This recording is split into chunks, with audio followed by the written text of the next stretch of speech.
यदा यदा हि धर्मस्य ग्लानिर्भवति भारत अभ्युत्थानम् अधर्मस्य तदात्मानं सृजाम्यहम् परित्राणाय साधूनां विनाशाय च दुष्कृतां धर्म संस्थापनार्थाय संभवामि युगे युगे।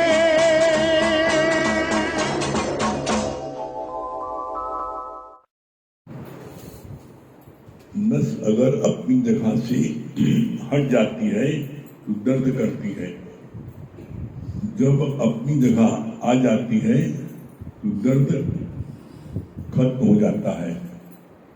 इसी तरह तुम भगवान से अलग हो तो दर्द है।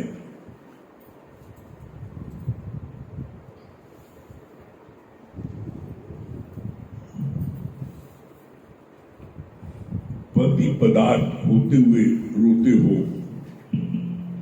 गुरु तुम्हारी नस ठीक कर देता है। भगवान से जड़ जुड़ी है तो कभी न कभी हरे भरे हो जाओगे। जिस पेड़ को काटना है तो उसको जड़ सहित उखाड़ दो।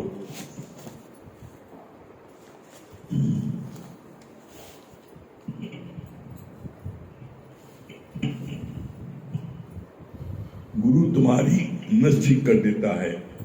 भगवान से जड़ जुड़ी है तो कभी न कभी हरे भरे हो जाओगे। जिस पेड़ को काटना है तो उसको जड़ सहित उखाड़ दो। तुम्हारी उत्पत्ति भगवान से है, इसी में लीन कर दो। जैसे मोमबत्ती की लौ नीचे करोगे तो बुझ जाएगी। इसकी उत्पत्ति सूर्य से है। पानी नीचे की ओर बहता है, इसकी उत्पत्ति पाताल से है। जे नाम का तुम अपने को चाहे कैसे भी मोड़ो, माया से हटाओ जरूर, चाहे गुरु प्रेम से चाहे वैराग्य से करो जरूर। कभी किसी से कभी परिवार से अच्छे हो, जहां नित्य वार ही वार होता रहता है। आत्म निश्चय में आ जाओ तो वार खत्म हो जाएगा। क्या बोला लास्ट में? आत्म निश्चय में आ जाओ तो वार खत्म हो जाएगा। आत्म निश्चय क्या है? आत्म निश्चय क्या है? मैं ब्रह्म हूं, मैं आत्मा हूं, मैं आत्मा आत्म निश्चय। और आत्मा की तुलना किससे की गई है? आकाश से। क्या आकाश को कोई छू पाती है? जब आप भी आत्म निश्चय में आ जाओगी तो आपको दुनिया की कोई परिस्थिति आपको छू नहीं सकती। कैसे? इसका भगवान ने बड़ा प्यारा एक उदाहरण बताया था। क्या बताया? जैसे बच्चे लोग ड्राइंग बनाते हैं, एक कागज ले लेते हैं और उसमें ब्रश से रंग से डिजाइन बनाते हैं। कहीं पेड़ बनाते हैं, कहीं घोड़ा हाथी बना देते हैं, कभी मकान बना देते हैं। ये हमारा मकान है, देखो हमारा ये हाथी, हमारा घोड़ा है, ये हमारा कमरा है, बना देते हैं। और उसमें रंग रोगन करते खूब सजाते हैं। अब इसमें सत्य क्या है? इसमें सत्य है सिर्फ कागज। कागज के ऊपर उन्होंने घर बनाया, बच्चे बनाए, मैदान बनाए, खेल कूद रहे, हाथी घोड़ा उससे खेलने, सब सारी चीज बनाई पेंटिंग से। अब उस पेंटिंग में सत्य क्या है? कागज। बाकी तो उन्होंने बनाया। जब एक बालक या आर्किटेक्ट आपके मकान में नक्शा बनाता है, ये लॉन है, ये मकान है, ये कमरा है, और ये आपके बाग बगीचा है, सबसे बनाता है, और आपको देखने में बड़ा सजीव लगता है, एकदम सच्चे मकान ही। एकदम ठीक इसी प्रकार से परमात्मा ने ये सृष्टि एक कागज है, कहीं लड़की कहीं लड़का, कहीं पेड़ कहीं पौधा, कहीं पहाड़ कहीं नदी बना दिया उसने भी, और तुम इसमें सत्य जान रहे हो। जैसे बच्चे ने ड्राइंग बनाई तो ड्राइंग सत्य नहीं है, कागज सत्य है। उसी तरीके से ये संसार जो है कोरा कागज है। इस कोरे कागज पर परमात्मा ने डिजाइन बना दी है। आर्किटेक्ट डिजाइन बनाता है, कोई बिल्डिंग आप देखो डिजाइन आर्किटेक्ट की बोलती है जैसे अब ये बिल्डिंग सच में जैसी है, इतनी शानदार वो बिल्डिंग लगती है। तो भगवान बनाएगा तो शानदार नहीं रहेगी, वो एकदम सही लगती है, हाँ एकदम सही बिल्कुल है, और उसी को तुम देख के फंस जाते हो। इसी बात को भगवान ने गीता में कहा है, मेरे से उत्पन्न हुई मेरी माया मेरे से ज्यादा आकर्षक है, लुभावनी है, बोला है। हम वो सुंदर बाल बच्चे पेड़ पौधे मकान देख के मुस्कुरा, हाँ ये हमारा बड़ा बढ़िया है। अरे उसमें कुछ भी सत्य नहीं है एक कागज के अलावा। ये बात रोज नित्य ब्रह्म ज्ञान सुनते सुनते ये बात जहन में बैठ जाती है। सही बात है, कुछ भी सत्य नहीं है सिवाय परमात्मा के। जब हम सत्य का हमको आभास हो जाता है तो हम फिर कहीं फंसते नहीं। हम फंसते कब है, हाँ हमारा बिटवा उसका एक्सीडेंट होगा, हमारा बिटवा कहाँ है, वो भगवान ही बिटवा है। लेकिन चूंकि भगवान ने बनाया है इसलिए तुम्हें सत्य लग रहा है। कैसे सत्य लग रहा है, इसका एक और दूसरा उदाहरण गुरु ने पेश किया। जैसे राजा महाराजा सोने की चेन न पहने, उसकी जगह डुप्लीकेट अमेरिकन डायमंड पहन ले, तो क्या कोई व्यक्ति भी दुनिया का ये बोलेगा राजा डुप्लीकेट डायमंड पहने? राजा का कमी है, हर कोई समझेगा असली है। इसी तरीके से जो भी आपको दिखाई पड़ रहा है, बेटा बेटी पति पत्नी भाई बंधु देवर जेठ भौजाई, जो दिखाई पड़ रहा है वो सब भगवान स्वयं बना है। और जब भगवान स्वयं बना है तो वो फिर क्या आपको नकली दिखाई पड़ेगा? और इसे फंस जाते हैं। और कितना सुंदर भगवान ने क्लियर किया है, जवाब दे दिया है इसका। जो मेरी शरण आ जाता है उसका ये माया कुछ नहीं बिगाड़ पाती। मेरी शरण मतलब क्या हुआ? जो मेरे चरणों के नजदीक रहता है, मेरे संपर्क में रहता है, कोई बात नहीं तुरंत पूछ लिया तो गलतफहमी कहां से होगी? जैसे मछुआरा जाल डालता है तो जितनी मछलियां मछुआरे के चरणों के चारों तरफ रहती है, चक्कर मारती हैं, वो जाल में नहीं फंसती। बाकी जितनी मछलियां नदी में दूर दूर होती सब फंस जाती हैं। अभी लाइन पड़ी गई ना, दुनिया के सारे पदार्थ तुम्हारे पास हो जाए, उसके बावजूद भी तुम्हारे मन में शांति नहीं आएगी जब तक तुम भगवान से कनेक्शन नहीं रखोगे। जब तक तुम भगवान से कनेक्शन नहीं रखोगे तब तक तुम्हारे मन में आनंद शांति नहीं आएगी। और एक बात बड़ी अच्छी भगवान ने और बोली, बड़ी सरल और सबके लिए जो बिल्कुल पढ़े लिखे नहीं उनके लिए बोला। बहुत ज्यादा शास्त्रों को समझ जाओ, बहुत ज्यादा ज्ञान ध्यान में नहीं जाओ। गीता में भगवान ने बोला है, जो प्रसन्नचित रहता है, खुश रहता है हमेशा, तेरा भाना मीठा लागे। जो भी हो रहा है भगवान बहुत अच्छा हो रहा है और प्रसन्न रहता है। तो भगवान ने स्वयं बोला है, मैं उसको शीघ्र प्राप्त होता हूं। अब प्रसन्नचित कौन रहेगा? प्रसन्नचित कौन रहेगा? जिसको कुछ नहीं चाहिए। अगर तुम किसी को कुछ चाहिए तो चाहना ऐसी है चाह चमारी चिमड़ियत नीचन से नीच, चाह चमारी चिमड़ियत नीचन से नीच, और तू तो पूर्ण ब्रह्म था। विचार होती। कभी अपने मन में एकांत में बैठ करके 2 मिनट विचार करो कि तुम दुनिया में जो चीज चाहते हो मिल जाए, मिल गई तो क्या हो गया? परमात्मा के अलावा दुनिया का कोई सुख 2 मिनट ज्यादा नहीं है। दुनिया का कोई सुख लो 2 मिनट।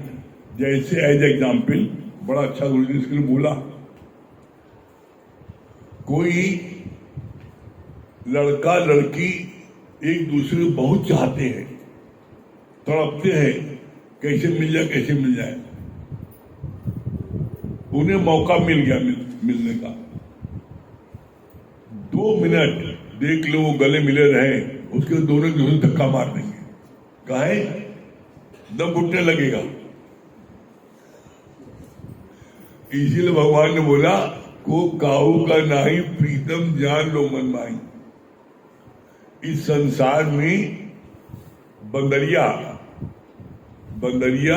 अपने बच्चे को सबसे अधिक प्यार करती है। बंदरिया जो है बहुत उसको मोह होता है।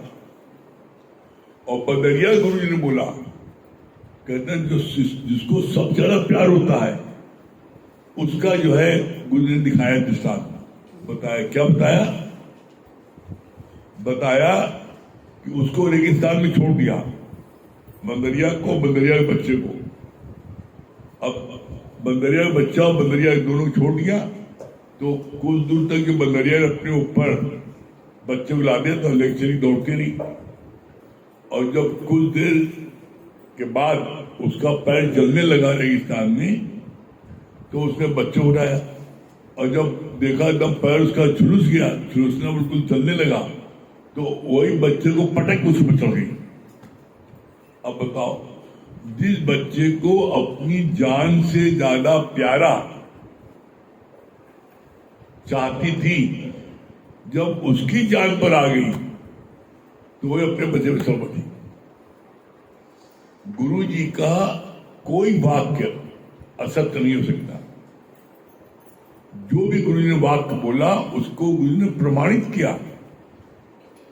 जो बोला ना, को काहू का नाही प्रीतम जान लो मन माही। मन में जान लो कोई किसी नहीं है। जब उसकी अपनी जान पर आई बदरिया की तो बच्चे को बच्चा में बैठ गई, अपनी जान बचा लिया। तो तुम किसके लिए गलत कर्म कर रहे हो? किसके लिए कर रहे हो?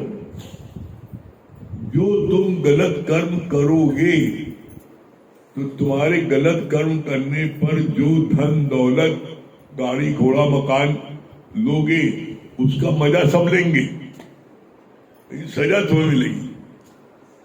अब बताओ कौन मूर्ख ऐसा है, सजा तुम पाओ मजा सब ले। इसीलिए भगवान ने बोला है, बड़ी अच्छी लाइन कही है, अजो कुछ नहीं बिगड़ो। आज तुम्हारा विवेक जागृत हो गया, आज से कोई गलत काम न करो। और पिछला जितना गलत काम है परमात्मा ने कहा हम उसको जलाकर राख कर देंगे, लेकिन उसकी कंडीशन है, हम जला करके तुम्हारे आज तक के सारे पापों को जला के मैं राख कर दूंगा, लेकिन उसकी कंडीशन है। क्या कंडीशन है? नो सिन नो मोर। सिन माने पाप, नो सिन, अब आगे कोई पाप न करो। आज से, अभी से अब कोई पाप न करो, तो तुम्हारे पाप जितने आज तक के हैं वो गुरु जला करके राख कर देगा।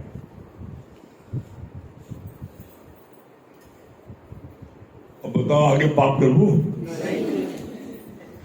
तो सबके पाप जला के राख कर देंगे। ठीक है, चलिए।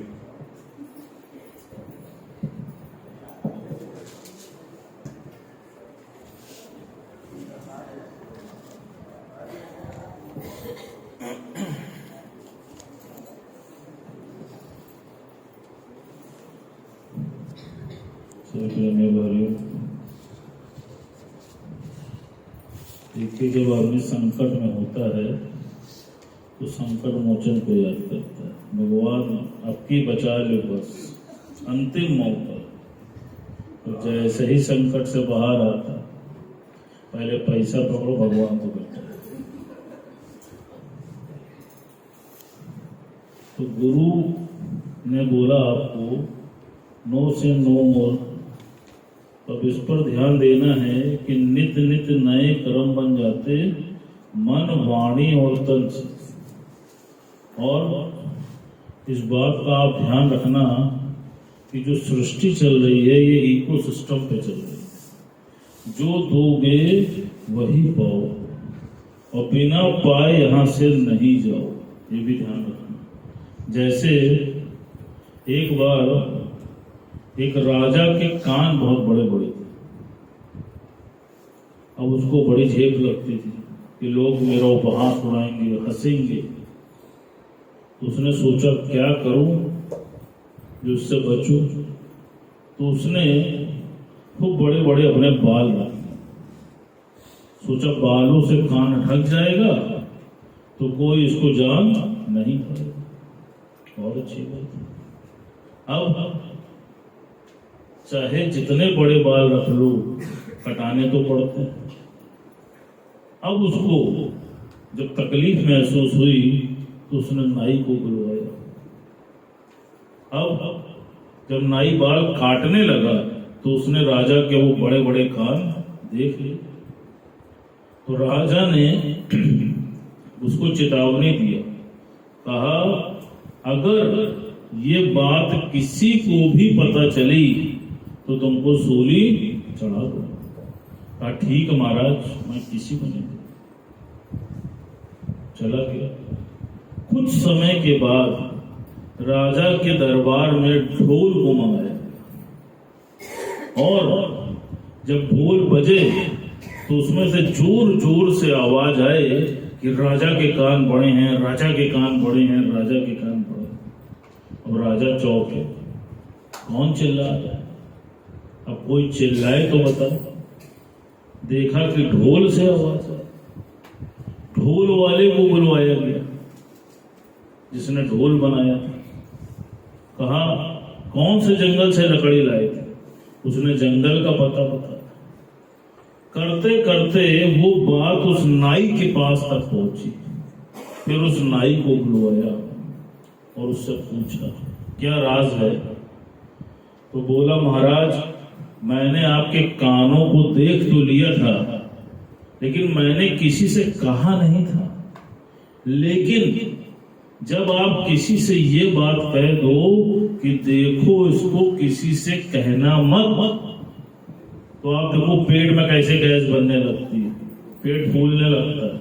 किसको बताऊं, क्या करूं? रोक नहीं पाता इंसान। कहा महाराज, मैं भी नहीं रोक पा रहा था तो मैं जंगल चला गया, और जंगल जाकर मैं जोर जोर से मैंने चिल्लाया कि राजा के कान बड़े हैं, राजा के कान बड़े। कहा महाराज, जो मैंने जंगल में चिल्लाया तो वहां पर जो वृक्ष थे और उसमें जो लकड़ियां थी वो उसका स्मरण ये लकड़ियों ने कर लिया, और उन लकड़ियों से जो ढोल बनी है, तो जब ये पीट रहे हैं तो उससे ये आवाज आ रही है कि राजा के कान बड़े हैं। अब इसका सिद्धांत क्या है, आज आप देखो। गुरु जी क्या कहते हैं, तेरा की तुम अपने देवरानी के बारे में अपनी जेठानी के बारे में जरा सा किसी दिन किसी एक से बुराई करके देख लो, तुम देखना जब वो तुम्हारी तरफ देखेगी तो तुम भयभीत हो जाओ, तुम्हें लगेगा लग रहा है इसको पता तो नहीं चल गया। आजमा के देख लो, किसी के लिए भी तुमने कोई भी अपशब्द का प्रयोग किया तो ध्यान रखना वो बात उस व्यक्ति तक पहुंचती चली। क्यों? क्योंकि सृष्टि जो है वो इकोसिस्टम पे चल रही है। और गुरुजी ने क्या बोला? तेरा की जो करेंगे सो भरेंगे, तू क्यों भय उदास? कबीरा के लिए आता ना, कबीरा तेरी कोठरी गल कटियन के पास, और जो करेंगे सो भरेंगे, तू क्यों भयो उदास? आप सोचो, मनुष्य की योनि ही एक ऐसी योनि है कि आप इस योनि में इतने कर्म बना लेते हो कि जिसको काटने के लिए 84 लाख योनियों में भटकना पड़ता है। और गुरुजी ने बोला, कहा जब तक वो तुम्हारे कर्मों का खाता शून्य नहीं हो जाता तब तक तुमको मुक्ति नहीं मिल पाएगी। जैसे बैंक है, अगर बैंक में आपका लाखों रुपए का ट्रांजैक्शन है और लास्ट में सिर्फ 10 रुपए बचे, खाता बंद नहीं जब तक कि बैलेंस जीरो नहीं। कहा इसी प्रकार कर्मों की खेती। आज आप देख लो, हम सबके जीवन में एक्सपीरियंस है। आप देखो, कोई रिश्तेदार ऐसा होता है जो 5 साल तक बिस्तर को पकड़े होता है, तब भी मुक्ति नहीं पा पाता। कारण क्या है? संचित कर, जब तक उसके कर्मों का खाता जीरो नहीं हो जाता वो मुक्ति नहीं पाता। और कुछ ऐसे भी होते हैं, आप देखो, कि रात में सोए और सवेरे उठे ही। कुछ ऐसे भी होते हैं जिनके ऊपर गुरु की कृपा होती है कि वो सत्संग में बैठे बैठे मुक्त हो जाते। मृत्यु सबको आई, लेकिन सबकी स्थिति और परिस्थिति अलग अलग है। जैसे जिसके कर्म थे उसी के अनुरूप उसको मुक्ति प्राप्त हुई। अब तुम्हारे हाथों में तुम्हारी कर्म रेखा है। आज आप देखो, धृतराष्ट्र के बारे में चलता है। आप सोचिए, जब उन्होंने भगवान कृष्ण से बोला कि भगवान, मैं तो पिछले 100 जन्म के कर्मों को देख चुका हूं और पिछले 100 जन्मों तक मैंने बहुत अच्छे कार्य किए। भगवान क्या बोले? कहा क्या 100 जन्म होते हैं? कहा नहीं महाराज, 84 लाख होते हैं। कहा 101वां देखो। जब 101वां जन्म देखा तो क्या देखा? कि वो एक नगर सेठ थे और एक व्यक्ति जो व्यापारी था वो उनके पास 100 चूजे लेके आया और उनसे बोला कि महाराज हमारे 100 चूजे रख लें, मैं अगले गांव जा रहा हूं, जब लौटूंगा तो आपसे ले लूंगा। उन्होंने खान सामे को चूजे दिए, कहा इसको रख लो। खान सामे ने सोचा कि लग रहा है महाराज ने चूजे खरीद लिए। परिणाम क्या हुआ? वो रोज उनको एक एक चूजा बना के देता रहा और वो खाते रहे। 100 दिन के बाद जब वो लौटा और उसने बोला महाराज हमारे चूजे दे दीजिए, महाराज ने खान सामे को बोला चूजे ला के दे दो। तो उसने कहा महाराज कौन से चूजे, वो तो सब आप खा गए। अब आप देखो, उस व्यापारी के हृदय से आह निकली, उसने बोला क्या तुम अंधे थे? उसका परिणाम हुआ कि 101 साल के बाद वो जन्मजात अंधे पैदा हुए। आप सोचो, ये कर्मों की गति कितनी बलवान है, छोड़ेगी नहीं तुमको। और फिर उसके बाद क्या बोला? कहा जो तुम इनके 100 चूजे तुम खा गए थे, इस कारण से तुम्हारे 100 के 100 पुत्र मार गए। आज आप सोचो, जो भी गीता का अनुसरण करता है, आप देखो उसमें कर्मों के बारे में ही सुजागी दी। आज आप अपने अंदर झांक के देखो, जो लोग रोज नित्य का सत्संग ले रहे हैं, आज आप देखो क्या आपसे गलत कर्म सहज हो पा रहे हैं? नहीं हो पा रहे। क्यों? क्योंकि आपके अंदर वो ब्रह्म ज्ञान का बीज लग चुका है, पड़ चुका है। आप चाह के भी कर नहीं पाओगे, लेकिन उसके बाद भी आपको सावधान रहना है। कभी कभी अनायास, जैसे आप किसी का दिल तो नहीं दुखाना चाहते, लेकिन सुजागी ना होने के कारण, अवेयर ना होने के कारण आपसे कोई शब्द निकल गया। उसके लिए भी आपको ध्यान रखना है कि भुगतना तो पड़ेगा, जैसे धृतराष्ट्र को भुगतना पड़ा। इसीलिए गुरुजी बोलते हैं, वचन संभाल के बोलिए, वचन के हाथ ना पाओ, और एक वचन औषधि करेगा, एक करेगा घाव। सबसे उत्तम है मौन हो। आप देख लो, सारी समस्या का एक समाधान है मौन। मौन में सौन है। आज आप बता दो, पूरे विश्व में एक आदमी ऐसा ला के दिखा दो जो बोलता ना हो और उसके खिलाफ कोई मुकदमा हो।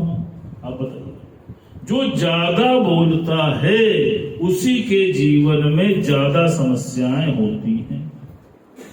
और जब कभी भी बोलो तो अपने अंदर इस बात को जान के बोलो, क्या बोलना आवश्यक है। तो आप पाओगे कि पूरे दिन में 24 घंटे में कम से कम 14 घंटे आप व्यर्थ में बोल जाओ।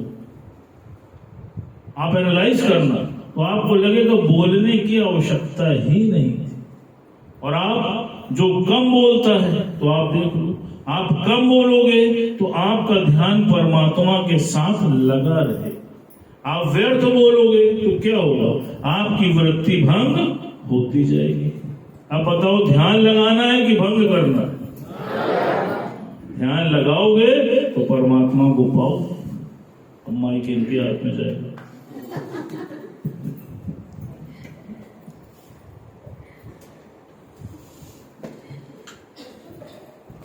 सभी देवों को हरिओम सावधान। आता है इस जहान में रहबर कभी कभी,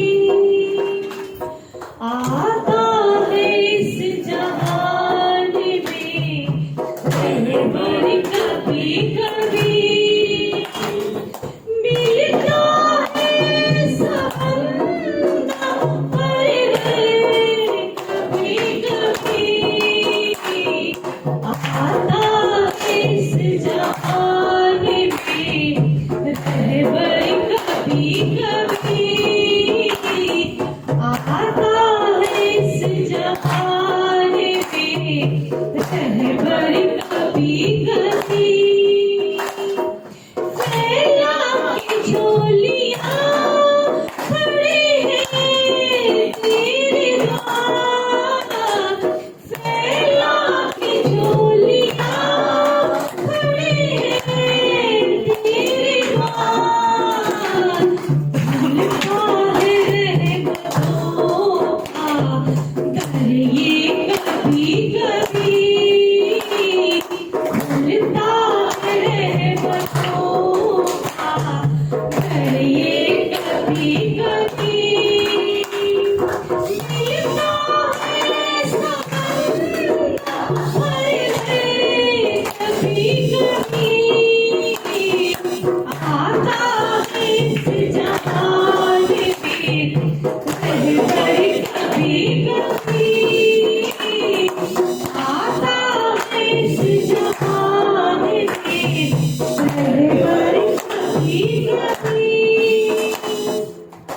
खोजे बाहर हमने देखा ज़मीं ज़माना, खोजे बाहर हमने देखा ज़मीं ज़माना, मुश्किल से हाथ आता है हीरा कभी कभी, मुश्किल से हाथ आता है हीरा कभी कभी, मिलता है सबंदा पर कभी कभी,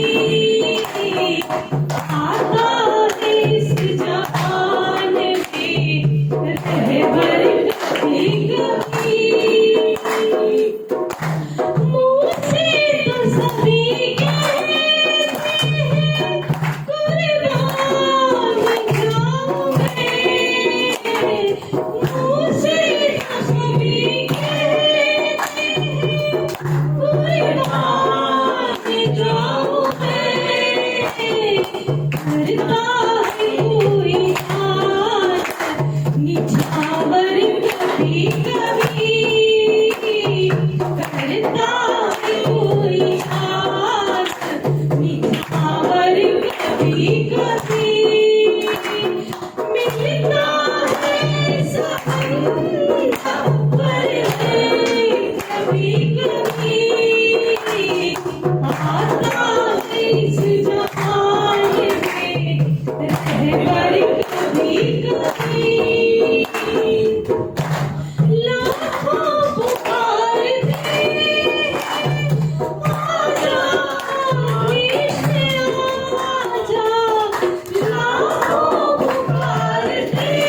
क्या बता रही पूनम जी? हरि ओम गुरु जी, जैसे आपने अभी बताया ना कि जैसे एक बच्चा जब कलर करता है तो वह सत्य क्यों भासता है। जैसे सृष्टि भगवान ने तो बनाई है, आधार सारी सृष्टि उसी की कला है। हम सबको देखने में जरूर आता है कि हम सब अलग अलग हैं, रचना उसी की है।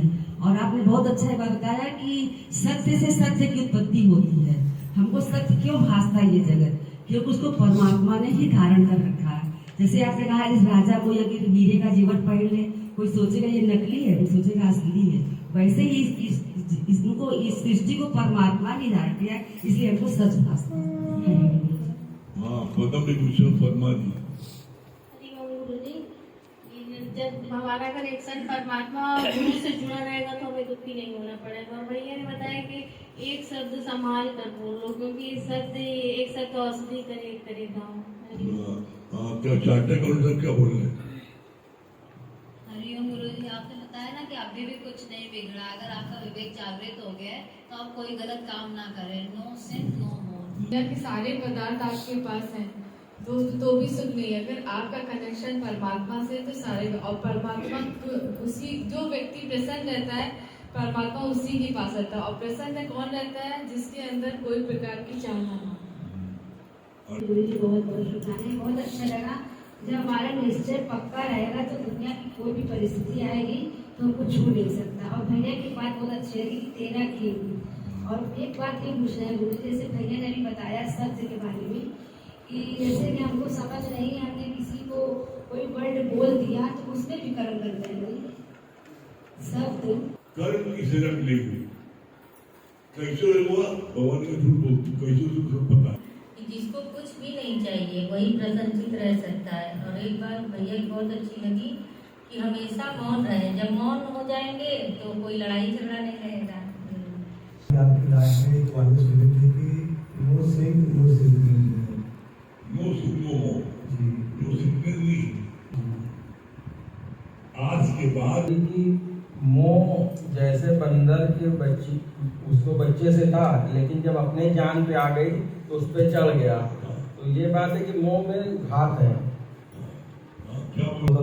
नहीं देख में मत माही भाई बनरिया वाला हाल है कि बनरिया जो अपने बच्चे नहीं जगह में कोई किसी हाँ, में आ जाता है हम उलझते नहीं। और दूसरी बात आपने बताया कि जैसे नस अपनी जगह से हट जाता है बहुत दर्द करता है। पेड़ के विषय में आपने बताया कि पेड़ को काटो नहीं बल्कि उसको जड़ से काट देते। ये बात बहुत अच्छी लगी मुझे। आरती मंडल क्या बोल रहा है? जी मुझे ये बहुत अच्छी लगी। जहाँ हमारे की विजन करी वो तो पूरा बराबर था, ये कहाना होती थी। और भैया ने क्या वाचा बोले तभी वचन संभाल के बोले, वचन का हाथ न पाओ, एक कराओ सब एक करे खाओ। हाँ, आरती मंडल ये आपके डॉक्टर शांति दिल्ली। हाँ, क्या बोल रही है?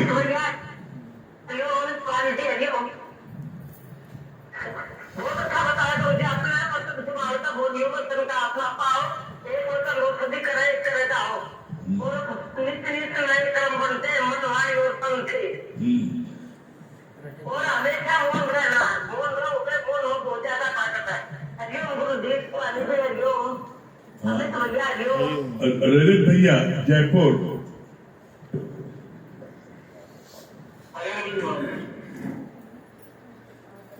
क्या बोल रहे हैं ललित भैया?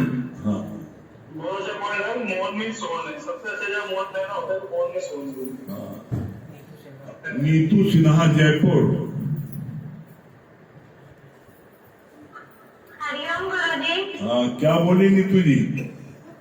गुरु जी आपने बहुत अच्छा बताया ना कि जब हम अपने आत्मनिश्चय में आ जाएंगे तो दुनिया की कोई भी परिस्थिति हमें छू नहीं पाएगी। और भैया ने बहुत अच्छा बताया कि मौन नहीं सोने, इसलिए हमेशा सोच समझ कर ही बोलना चाहिए। हाँ, चलिए हरिओम गुरु जी। ओम का जाप करेंगे।